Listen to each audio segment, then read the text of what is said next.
Good morning, all of you. Myself Meenakshi, your SS teacher, welcomes you in your civics class. In this video, we will continue our chapter Understanding Secularism, page number 23. The third way in which Indian secularism worked to prevent the domination listed earlier is through a strategy of intervention. क्या होता है? धार्मिक वर्चस्व को रोकने के लिए भारतीय धर्मनिरपेक्षता इसका तीसरा तरीका है। यानी वो पहले हमने क्या पढ़ा कि गवर्नमेंट क्या करती है, स्ट्रेटजी ऑफ किसको अपनाती है, नॉन इंटरफेरेंस। नॉन इंटरफेरेंस क्या होता है? नॉन इंटरफेरेंस का मतलब क्या होता है? नॉन इंटरफेरेंस का मतलब होता है हस्तक्षेप की नीति। लेकिन सरकार को क्या है, कई बार स्टेट को क्या करना पड़ता है, हस्तक्षेप करना पड़ता है। तो इसीलिए वो क्या अपनाती है, स्ट्रेटजी ऑफ इंटरवेंशन, हस्तक्षेप का तरीका अपनाती है। You read earlier in this chapter about untouchability. हमने इस चैप्टर के अंदर पिछले लेसन में हमने रीड किया था कि अनटचेबिलिटी क्या होती है, यानी जो क्या होता है, अपर कास्ट के लोग जो होते हैं वो लोअर कास्ट के लोगों को अपने से नीचा समझते हैं, वो थी अनटचेबिलिटी। लेकिन सरकार को क्या है, कई बार इसको रोकने के लिए क्या करना पड़ता है, स्ट्रेटजी ऑफ इंटरवेंशन अपनानी पड़ती है। देखो, this is a good example where members of same religion, upper caste Hindus dominate other members, some lower caste with in it। तो कई बार एक ही धर्म के लोग, जैसे हिंदू धर्म के लोग, वो क्या करते हैं, अपने ही धर्म के कुछ लोअर कास्ट के लोगों के साथ क्या करते हैं, उनको दबाते हैं। तो इसलिए क्या है, सरकार ये नीति अपनाती है। In order to prevent this religion-based exclusion and the discrimination of lower caste, the Indian Constitution bans untouchability। धर्म के नाम पर उनको अलग थलग करने और भेदभाव रोकने के लिए सरकार क्या करती है, छुआछूत पर क्या लगाती है, बैन लगाती है, अनटचेबिलिटी पर बैन लगाती है। In the instance the state is intervening in religion in order to end a social practice that it believes discriminates and excludes that violate the fundamental rights of lower caste who are the citizen of the same country, this country। कई बार क्या होता है, जैसे सरकार राज्य क्या करता है, धर्म के नाम पर अलग थलग करने और भेदभाव की बढ़ाने वाली उस प्रथा को ख़त्म करने के लिए सरकार जो हस्तक्षेप की नीति कर रहा है, वो किस लिए कर रहा है, ताकि जो हमें गवर्नमेंट ने फंडामेंटल जो राइट्स दिए हैं, मौलिक अधिकार दिए हैं, उससे जो निचली जाती है उनके मौलिक अधिकारों का क्या हो रहा है, हनन हो रहा है। क्यों? और जबकि वो क्या है, हमारे देश के ही लोग हैं। इसीलिए सरकार को क्या है, इंटरफेरेंस की नीति को अपनाना पड़ता है, स्ट्रेटजी ऑफ इंटरवेंशन को अपनाना पड़ता है। Similarly to ensure that laws relating to equal inheritance right are respected in the state may have to intervene in the religion based personal law of communities. इसके लिए सरकार क्या करती है, इसी तरह से जैसे हमने बताया कि सरकार क्या करती है, माँ बाप की संपत्ति में भी क्या है, सभी लोगों को क्या है,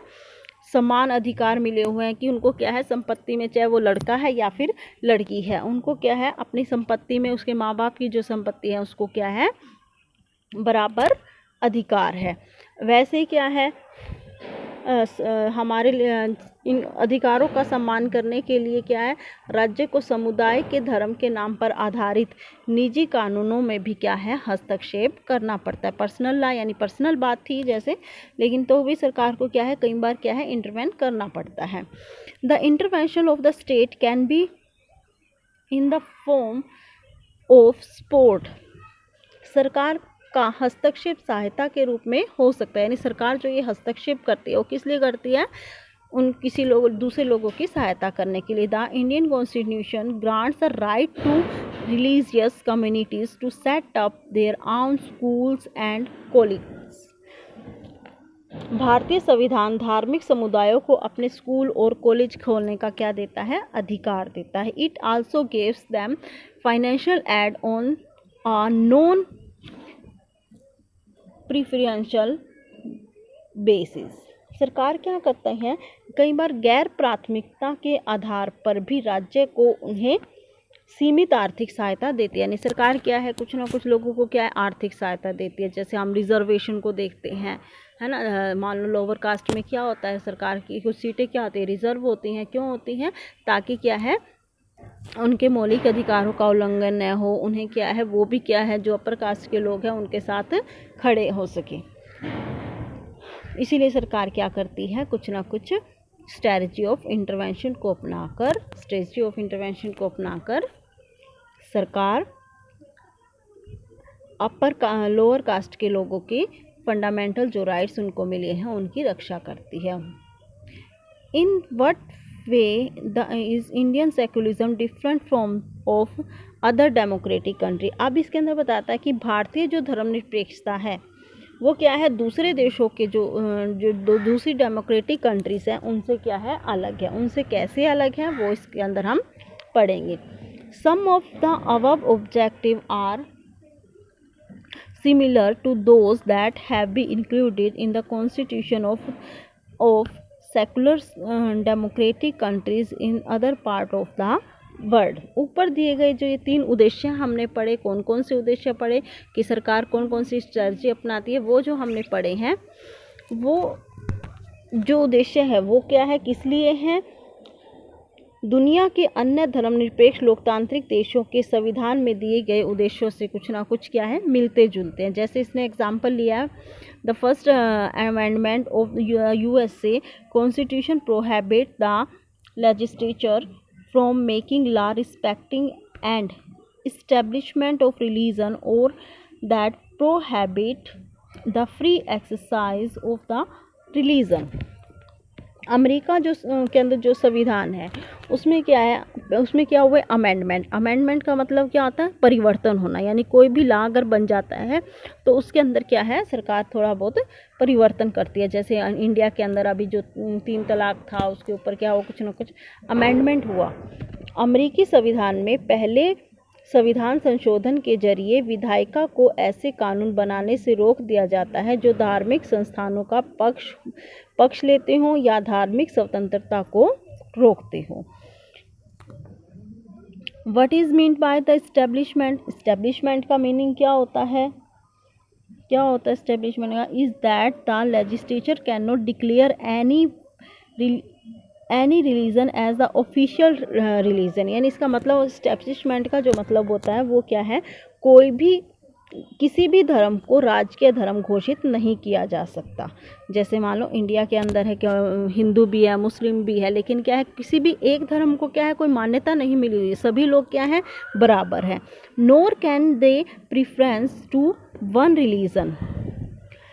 In the USA, the separation between the state and the religion means that neither the state nor religion can interfere in the affairs of one another. इसने कहा है कि संयुक्त राज्य अमेरिका में भी राज्य और धर्म को क्या है, अलग खुद को अलग रखने का मतलब है कि राज्य और धर्म दोनों एक दूसरे के मामले में किसी भी प्रकार का क्या है, इंटरफेरेंस नहीं करेंगे, दखल अंदाजी नहीं करेंगे। There is one significant way in which Indian secularism different from the dominant understanding of secularism practised in the United State of America.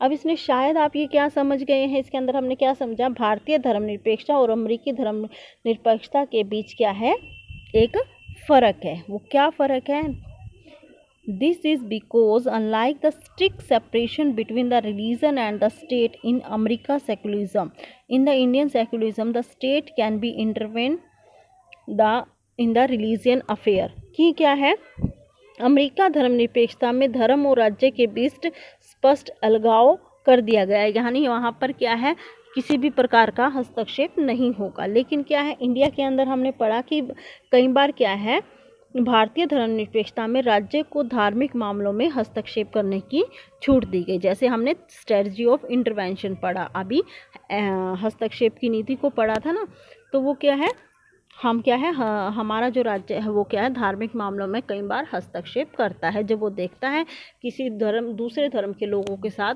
अन्याय हो रहा है। You have read about how the Indian constitution intervene the Hindu religious practice in order to abolish untouchability. इसमें यही बताया कि हम पढ़ चुके हैं कि किस तरह भारतीय संविधान में छुआछूत को ख़त्म करने के लिए क्या है, हिंदू धार्मिक क्रियाकलापों में क्या क्या हस्तक्षेप किया गया।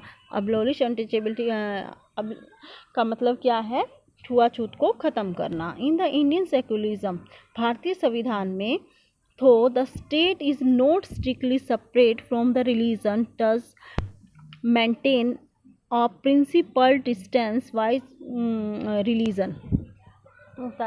भारतीय धर्मनिरपेक्षता में राज्य धर्म से अलग तो है, लेकिन धर्म से उसका फासला सैद्धांतिक नहीं है। लेकिन क्या है, भारत के अंदर भी क्या है, स्ट्रेटजी तो है ये नॉन इंटरवेंशन की, लेकिन क्या है, थोड़ा बहुत उनको फिर भी क्या है, स्ट्रिक्टली होना पड़ता है। This means that any interference in the religion by the state has to be based on the ideal laid out in the constitution। इसका मतलब क्या है कि संविधान में दिए गए आदर्शों के आधार पर राज्य किसी भी धर्म के मामलों में हस्तक्षेप कर सकता है। यानी हमारा जो धर्म है वो धार्मिक मामलों में हस्तक्षेप कर सकता है हमारा राज्य। These ideals serve as a standard through which we can judge whether the state is or is not behaving according to the secular principles। ये वे आदर्श होते हैं जो ये हम इस बात को मुहैया करवाते हैं या कि जिसके जरिए इस बारे में फैसला लिया जा सकता है कि हमारा राज्य धर्मनिरपेक्ष सिद्धांतों के अनुरूप काम कर रहा है या नहीं कर रहा। The Indian state is secular, हमने पढ़ा कि भारतीय स्टेट क्या है, भारत क्या है, एक धर्मनिरपेक्ष राज्य है। And works in virus way prevent religious domination, और धार्मिक वर्चस्व को रोकने के लिए वो कई तरह के काम करता है। The Indian constitution guarantees fundamental right, जैसे इंडियन कॉन्स्टिट्यूशन हमें क्या देता है, फंडामेंटल राइट्स देता है। That are the based on the secular principle, जो किस पर आधारित होते हैं, हमारे धार्मिक सिद्धांतों पर आधारित हैं। However this is not to say that there is no violation of these rights in the Indian society। ये जो मूलभूत अधिकार हैं धर्मनिरपेक्षता के सिद्धांतों पर आधारित है, इसका मतलब ये नहीं है कि भारतीय समाज में इन अधिकारों का उल्लंघन बंद हो गया है। Indeed, it is precisely because such violation happen frequently that we need in a constitutional mechanism to prevent them from happening। बल्कि इससे वास्तव में ऐसे उल्लंघनों की वजह से ही हमारे संवैधानिक व्यवस्था बनाने की ज़रूरत पड़ी। मतलब हमने अपने संविधान को ऐसा क्यों बनाया, कारण था उसका बनाने का, किस लिए बनाया, क्योंकि हमारा जो कई बार क्या है, हमारे समाज में एक समुदाय के लोग क्या है दूसरे समुदाय के लोगों की भावनाओं को दबाने की कोशिश करते हैं। इसीलिए क्या हमने अपना कॉन्स्टिट्यूशन ऐसा बनाया गया है जिसके अंदर क्या है हम थोड़ा बहुत अमेंडमेंट कर सकते हैं। The knowledge that such rights exist make sensitive to their violation and enables us to take action when these violation take place।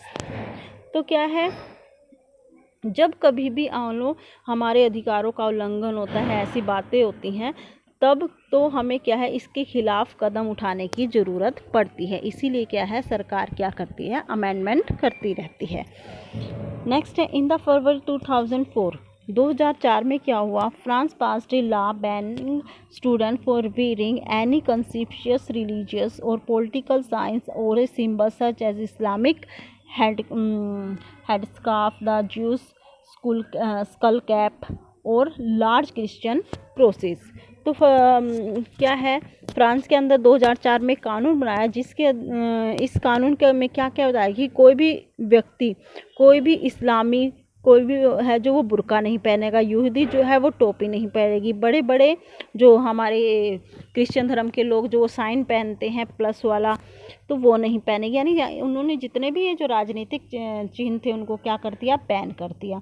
This is a law encountered a lot of residents from immigrants who are mainly from the former French colonies of Algeria Tunisia and Morocco. तो वे मुख्यतः मतलब ये क्या है, France में रहने वाले ये उन अप्रवासियों ने इस कानून का क्या किया, काफ़ी विरोध किया। वे मुख्यतः अल्जीरिया, ट्यूनीशिया और मोरक्को आदि उन देशों से आए थे जो पहले फ्रांस के क्या थे, उपनिवेश थे। कॉनिकल मतलब उपनिवेश, उपनिवेश का मतलब जो पहले उनके क्या थे, गुलाम थे। In the 1960s France has faced A shortage of worker. तो फ्रांस के अंदर क्या हो गई, वर्कर्स की शॉर्टेज हो गई। And therefore had provide wise for these immigrants to come and work in the country। क्या हुआ उस समय, क्या हुआ, मान लो जो 1960 के दशक में मज़दूरों की कमी आ गई, तो उस समय इन अप्रवासियों को फ्रांस आकर काम करने के लिए वीज़ा, यानी उनको क्या प्रवेश पत्र दिए गए थे, वीज़ा दिया गया था। The daughter of these immigrants often wear handcrafts while attending the school. जब जो ये अप्रवासी थे, अप्रवासी का मतलब जो दूसरे देश से आए थे, उनकी बेटियां अगर स्कूल पर क्या है, अक्सर क्या है, रुमाल बांधकर आती थी। हाउएवर, लेकिन क्या हुआ, with the passing of new law, लेकिन जब न्यू कानून बना तो उसके अनुसार क्या था, they have been excluded from their school for wearing headscarfs. लेकिन क्या है, सिर पर उन्हें रुमाल बांधने के कारण क्या है, क्योंकि वो कानून बना दिया गया, कोई भी अपने धार्मिक जो भी सिंबल है उसको नहीं पहन सकता। तो जो भी कोई अगर क्या है सिर पर रुमाल बांध कर आता तो उसे क्या है, स्कूल से निकाल दिया जाता। So students, this lesson is completed. Next जो वीडियो होगी उसके अंदर हम अपना नेक्स्ट लेसन को कंटिन्यू करेंगे। Okay students, bye.